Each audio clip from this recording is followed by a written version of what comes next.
Part 1. Megan and Ken are deciding how they will spend the evening.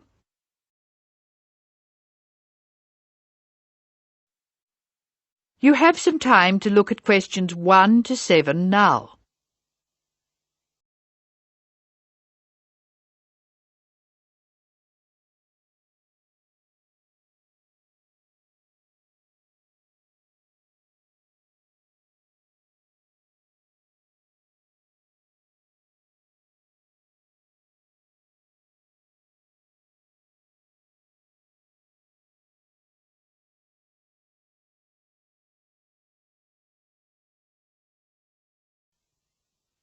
Now we shall begin. You should answer the questions as you listen, because you will not hear the recording a second time.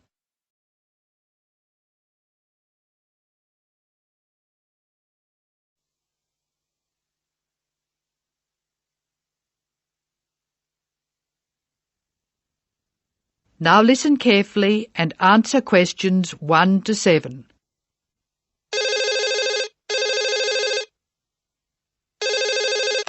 Hello, Megan speaking. Hello, Megan. Hello, Ken. I'm glad you called. Thomas asked me to give you his telephone number. Is that his office number or his home number? I can give you both. His new home number is 9452-3456. Would you like his office number? I think I have it. Does 97314322 sound right? That's it. But the home number is 9452-3456. He moved in last week. Good. I've got that. Now, what would you like to do? Well, I'd like to go dancing, but Jane's hurt her ankle, so she'd rather not. That's a pity. I guess it means she doesn't want to play tennis either. That's right. She says it's okay to go bowling if we don't expect her to do well. Okay, let's do it. I guess we can go dancing some other time. Well, I booked us some time at the bowling alley of Entertainment City. Do you know it? Is it on Smith Street? Down near the university? That's right. It's on the corner of Smith Street and Bridge Road. What time did you book for? The first booking I could get was 8 o'clock. Okay, it's 7 now. What do you want to do first? Well, I think we should leave now. We can meet at the bowling alley. I can't be that quick. I have to call Thomas to start with, and I need to get changed. Okay, I think I'll leave in 10 minutes and meet you in there. That makes sense. I'll take my car, so I'll be quite quick. I'll be out of here in half an hour. Okay. You're so lucky to have a car. You can get around so easily. Well, yes and no. I often spend ages driving around trying to find a park. The traffic can be very bad. Well, that won't be a problem for me because I'll take the bus. It goes right past my door and I'll have plenty of time. Sounds good. Who else is coming? I think nearly everyone from the afternoon class will be there. Which class? The big maths class or the afternoon tutorial? The maths class. What's more, we get a concession for large numbers. That's good. I'm trying to keep my expenses down this month. So am I. I expect tonight will cost about $20. You must be good with money. I expect it to come to, nearly $40. So how are you going to manage that? Well, the bus is cheap, and if I come home early, I won't have time to spend too much. In any case, I have to be up early tomorrow morning, so I'd really better try to get home by about 11. That reminds me, I have to phone the taxi company for my mother. Goodbye, Megan. I'll see you later. Goodbye, Ken. Ken calls the taxi company.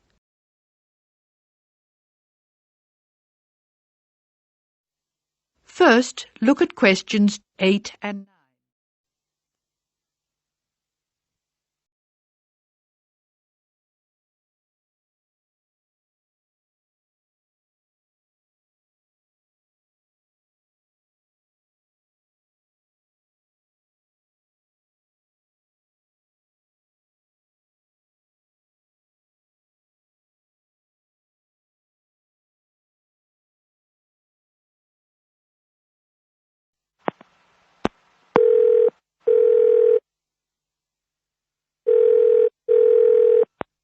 Thank you for calling Acme Cabs. Please follow the instructions on the tape. If you wish to order a cab now, press 1. If you have placed an order previously, press 2. If you wish to make an advance order, press 3. Please be ready to tell us your street number and name. If you wish to speak to the radio room supervisor, press 4. If you want to inquire about lost property, press 5. If you want to order a taxi equipped to carry wheelchairs, press 6. Your call is very important. Please stay on the line for the next available order taker. Hello, I think I left something in one of your cabs on Thursday. It was a brown paper package with an address written on it in green ink. Has anyone handed it in? That is the end of part 1. You now have half a minute to check your answers.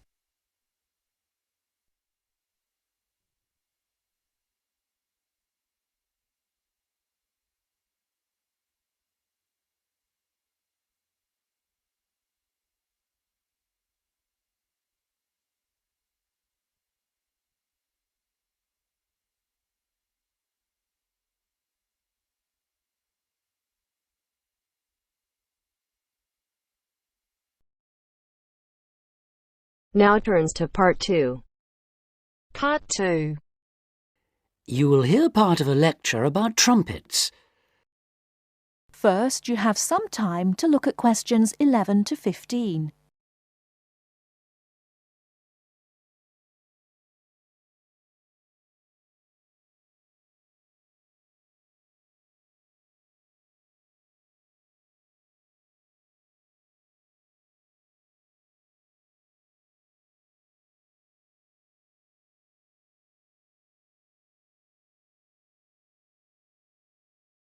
Now, listen carefully and answer questions 11 to 15. The trumpet is quite a remarkable instrument. Take the B-flat type, for instance, the kind of trumpet most people use today. If we stretched one out in a straight line, it would measure nearly 140 centimeters in length. What we see in the diagram, then, is a very long brass tube wrapped around itself in order to save space. To produce its characteristic sound, the musician blows continuously into the small metal cup on the left called the mouthpiece, which is shaped to fit the lips. The air travels along the lead pipe and round the tuning slide, which can be moved in or out to change the instrument's pitch.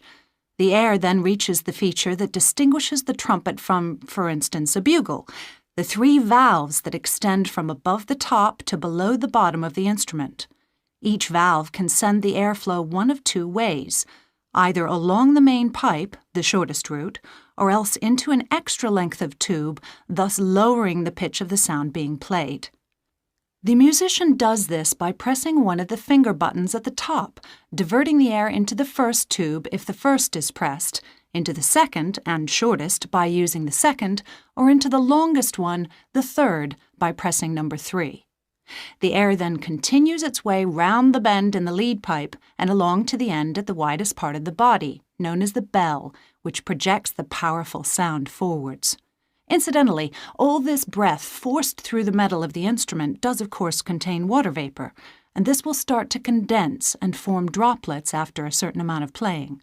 The result is a gurgling sound from the trumpet, so to avoid this, there is a device on the tuning slide called the water key, which when pressed lets the water drip out.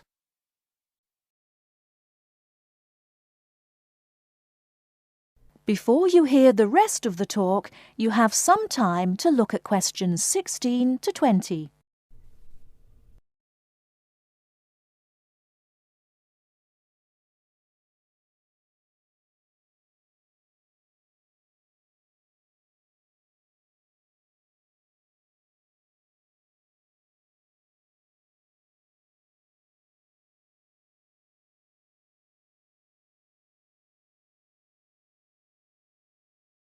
Now listen and answer questions 16 to 20.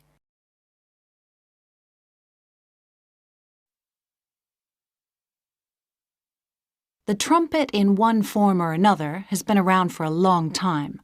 The earliest type we have actual proof of was a short, straight instrument used with marching soldiers by the ancient Egyptians' 18th dynasty, which makes it 3,500 years old, although other cultures in China and Peru certainly had something similar very early on. This use of the trumpet in military contexts, as well as at ceremonial occasions, was to continue through the times of the ancient Greeks and Romans, but it wasn't until the 17th century that it became a genuinely popular instrument, at least in the West. At the beginning of the 18th century, it was finally accepted as part of the typical orchestra, and the addition of valves in the 19th century, making it much more versatile, consolidated its position as a major orchestral instrument. Nowadays, the sound of the trumpet, which is of course both loud and clear, means that for many pieces it is used to lead the brass section of the orchestra. This sound and its versatility have helped extend its use to other forms of music, such as jazz and pop, but there is another very practical reason for its widespread popularity. In comparison with many others, such as the tuba, the cello, or even the trombone, it is a fairly small instrument that can easily be transported and played just about anywhere. The downside of all this popularity, though, is that as everyone wants to be a trumpeter, it can be difficult for the young musician looking for work to find a vacancy. As a result, it's often the case that quite a few of the French horn players in a modern orchestra actually began their musical careers as trumpet players.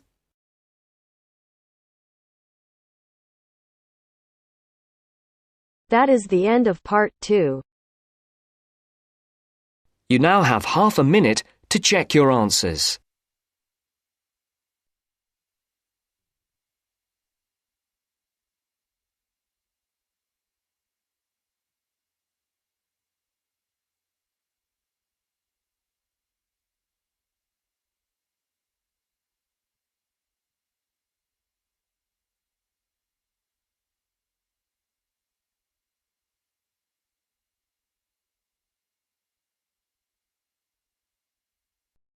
Now turns to part 3. Part 3. You are going to hear a talk given by an international student. First, you have some time to look at questions 21 to 26.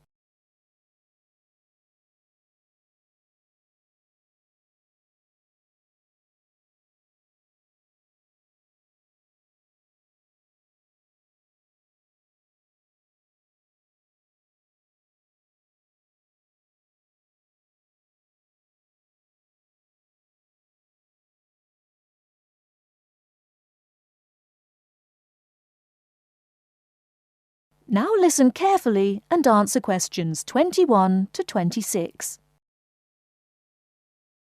As an international student coming from Sierra Leone, it gives me great honor to give these opening remarks and welcome you all to Ashesi University, where excellence is the code.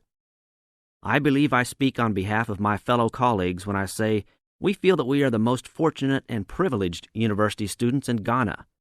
You may ask, what is the basis of such a conclusion? And I will simply say to you, in which other tertiary institution in Ghana do you find the same level of IT infrastructure and facilities available to students? Where also do you find such a low ratio of students to lecturers and computers? In which other educational institution do you find 55% of students on some sort of financial aid, who in addition enjoy services and benefits such as job placement after graduation, on-campus employment that pays above the minimum wage, a supply of textbooks, and access to online databases? Ladies and gentlemen, there is no other institution of higher education in Ghana today that matches the learning environment and the quality of instruction at Ashesi. I could continue listing reasons why we students feel this way, but I only have 5 minutes for this speech. Believe me, I could go on for hours. At Ashesi, everyone is considered a leader and is treated special. Ashesi equips us with the necessary determination, strength, and belief in ourselves to be able to achieve our goals. We are being taught to think outside the box and to question and challenge our assumptions about the world we live in. This, ladies and gentlemen, is one of the benefits of a liberal arts education, which seeks to broaden our intellectual capacity. Before you hear the rest of the talk, you have some time to look at questions 27 to 30.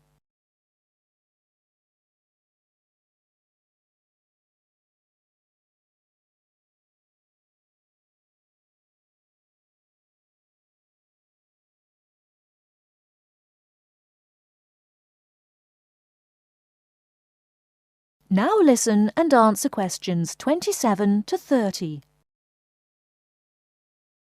At Ashisi, we are also exposed to real-life situations and learn how to deal with them through a practical and vigorous academic program, as well as various seminars in which prominent leaders in their professions are invited as guests to interact and share their knowledge and experiences. Some people, even some of you in this audience, may believe that tuition at Ashisi is too high, but I say to you that the students here are unanimous in saying it is worth it. Not because we all come from well-to-do families, but because when it comes to one's education, you need to aim at getting the best from the right place. One's education defines who you are and what your perception of life and society will become. Ashisi offers us a top-quality education which meets high international standards. This is due to the strong linkages the school has established with three of the very best schools in the United States, namely Swarthmore College, which is ranked as the best liberal arts school in the U.S., UC Berkeley, and the University of Washington. In addition, Ashisi has recruited an excellent faculty consisting of lecturers from various countries, including Ghana, the UK, and the United States. These lecturers are among the best in their respective academic fields. I believe this is the school's greatest asset, a strong and knowledgeable team dedicated to achieving successful results from their students and who also love their job. I would like to end with a personal message. My fellow students, because we are among the most privileged in our society, we should take responsibility for our own destinies, make our parents proud, and create a legacy for those that follow us and Africa as a whole. We must give back to our society after completing school and achieving our goals in life, which I believe we all can if we properly utilize our time and take advantage of all that is offered here at Ashisi.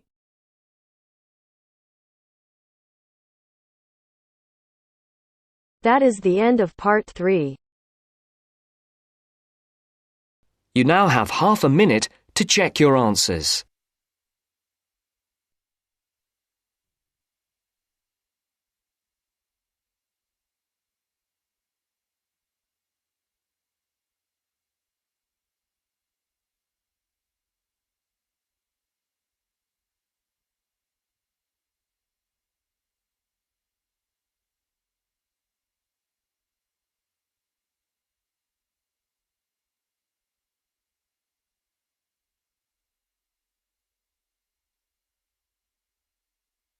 Now turns to part 4.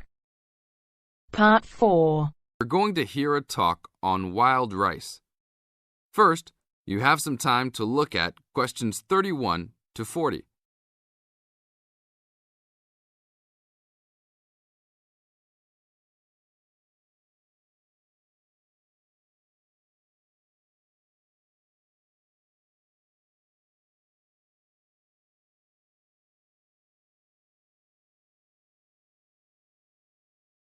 Now listen to the tape and answer the questions. Good morning. Today we'd like to talk about wild rice. Contrary to what many people believe, wild rice is not rice at all, but a grass. Much of it sold in the world today is not even wild, but rather cultivated varieties that do not occur naturally. Wild rice is really an annual aquatic seed found mostly in the upper freshwater lakes of Canada, Michigan, Wisconsin, and Minnesota in North America. Indians gathered wild rice before any explorers set foot on the North American continent. Early explorers were greatly impressed with the strength and hardiness of the woodland Indians, and attributed their vitality to their ample servings of wild rice. Wild rice can grow in water as shallow as 3 or 4 feet along marshes and muddy waters. A tall plant, it grows to a height of 8 to 10 feet, with a long flower cluster that reminds one of a narrow broom. The grains in their husks on the tall stalk look somewhat like oats. Truly wild rice is a challenging crop to grow, even today. It's very susceptible to failure due to weather conditions. If a heavy windstorm comes along just before harvesting, the seeds can be blown into the water, ruining an entire crop. Harvesting at just the right time becomes a matter of beating the birds to it, since wild rice is considered a delicacy by many birds living in the area. Other challenges include insects, disease, poor drainage, and high waters. If the grains are too green, they are difficult to thresh or beat out of their husks. If left on the plant too long, even a few days too long, they fall off the plant into the water. Airboats have brought about recent improvements in commercial harvesting of the wild rice, while newer techniques for parching, winnowing, and hulling have been a help in saving time and labour. Still, it takes about 3 pounds of grass seed to yield 1 pound of wild rice. Buyers should be aware of 2 types of wild rice, gathered and commercial. Foraged or hand-harvested wild rice is gradually being pushed out of the market by hybrid commercial varieties. Hand-harvested wild rice makes up less than 20% of the market today. Heirloom varieties of this foraged grain still exist. In fact, it is the only heirloom grain sold commercially. However, package labels can be deceiving. Though the label may read Indian harvested or organic, the product may be hybridized wild rice placed in freshwater lakes and gathered by Indians in airboats. Hand-harvested, organic, and from the Great Lakes region is the real thing, with superior flavour and aroma, but it may be difficult to find. Though wild rice is one of the most expensive grains, it goes a long way. Some say that 1 pound of the grain can feed 30 people. To compensate for its high cost, try combining wild rice, half and half, with brown rice. For a truly colourful presentation, try 1/3 of each: white rice, brown rice, and wild rice.